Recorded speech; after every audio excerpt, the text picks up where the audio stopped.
This is from your beloved wife, Roswin Mutinta Wandi.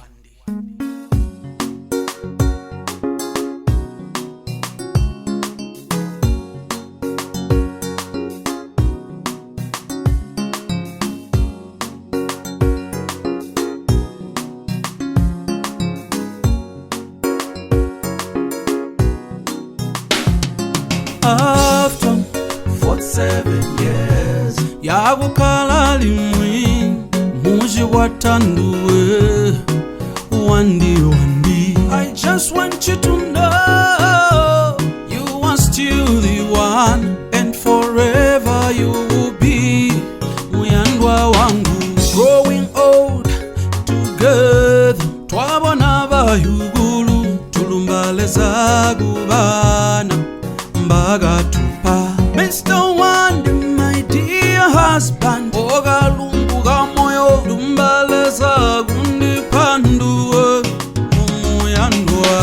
Hey fumwami nakukenga namusakilila nzambi akunyenkei iwo wambe wa moyo wako still melts my heart. Humility was it hard to find. Wandi, you are my joy and source of strength.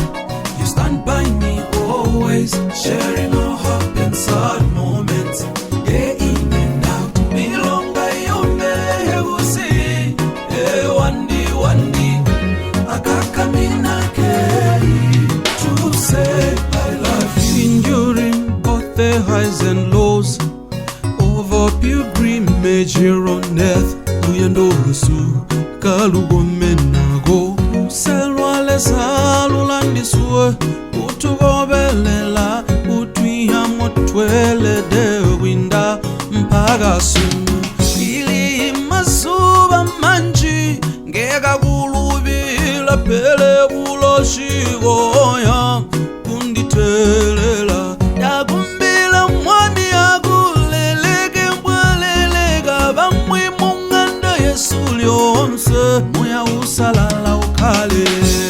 Hey mfumwami tata, hey nakukena namusakilila Yehova akunyenkei iwo wambe wa moyo wako still melts my heart. Humility was it hard to find. Wandi, you are my joy and source of strength.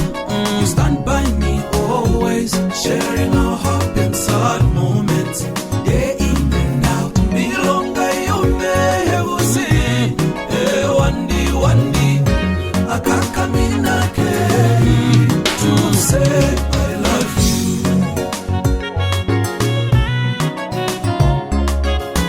Spirit wajila avenawe,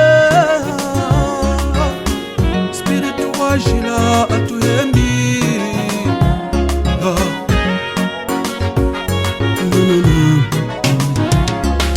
Uli imuntu wabantu usega storyteller wabantu Brainbox wesu father wabanji kusanganya amodivila bila ya family ndonduwe Mr. Wandi mwebuzu bandili tuyakusiya nyiga pelenda yandatuga banduwe mu paradiso kutige jipona munyiga aya boboligo ndayanda uhibe buti. I want you by my side Hey fumwami Wandi nakukenga namusakilila nzambi Mr. Wandi iwo wambe wa moyo wako still melts my heart. Humility was it hard to find. Wandi, forever my joy and source of strength. So my happiness, Always yeah. happy and sad moments, day in and out. Milonga yombe hebusi, Wandi,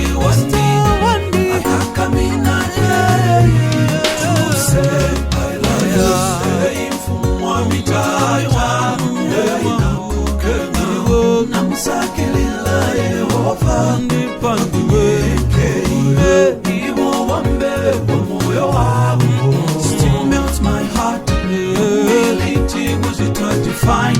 One you are my joy and source of strength. You stand by me always, sharing our happy and sad moments.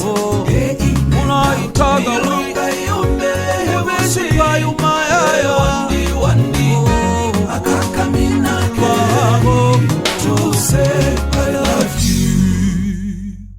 9th of January 2026, Friday.